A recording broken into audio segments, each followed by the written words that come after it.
আমাকে ফুটুনি করতে হয় না। আমি বড় বড় বাদ মারি না। আমি মানুষের পাশে থাকি। আমি এমএলএ হব না, আমি সভাধিপতি হব না, আমি মন্ত্রী হব না।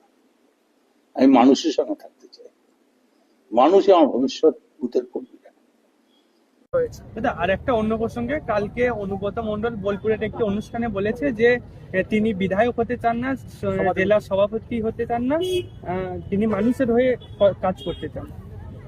ভালো কথাই বলেছেন, ভালো কথাই বলেছেন। তিনি বীরভূম জেলায় মানুষ হয়ে কাজ করতে চান, করুন না, সবাই তো করছে, আমরাও তো করি, মানুষ হয়ে কাজ করছি। দল যাকে দায়িত্ব দেবে সেই দায়িত্ব পালন করবে। দল যদি কাউকে বলে বিধায়ক করব, সে বিধায়ক হবে। দল যদি কাউকে বলে সভাধিপতি করব, সে সভাধিপতি হবে। দল যদি কাউকে মনে করে যে আপনাকে এমপি পদে কন্টেস্ট করতে হবে, যদি আমার সৎ সাহস থাকে আমি কন্টেস্ট করব, আমার সৎ সাহস না থাকে তো কেন কন্টেস্ট করবো? তার জন্য সৈনিক হিসেবে থাকাই ভালো। যে জায়গা আছে, দল যাকে যে দায়িত্ব দিয়ে সে দায়িত্ব পালন করছে।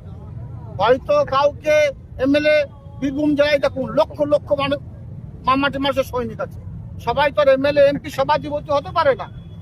কাউকে সৈনিক হয়ে থাকতে হবে, কাউকে শাখার সঙ্গে দায়িত্ব নিয়ে থাকতে হবে। সভাপতি সেভাবে দায়িত্ব নিয়ে আছে, তিনি সৈনিক হয়েই থাকবেন। এটা তার ব্যাপার। দল যেটা ভালো বুঝবে সেটা। দল যদি আজকে আমাকে সভাধিপতি করেছে, কালকে যদি মনে করে যে কাজল তোমাকে সভাধিপতি থাকতে হবে না, রিজাইন দিয়ে দেবো। যদি দল মনে করে আমাকে অন্য কোনো পদে নিয়ে যাবে, অন্য কোনো দায়িত্ব নিয়ে যাবো। দল যদি মনে করে একটা গ্রাম পঞ্চায়েত দায়িত্ব দেবো, নেবো। দল যদি মনে করে প্রধান করবো, প্রধান হবো।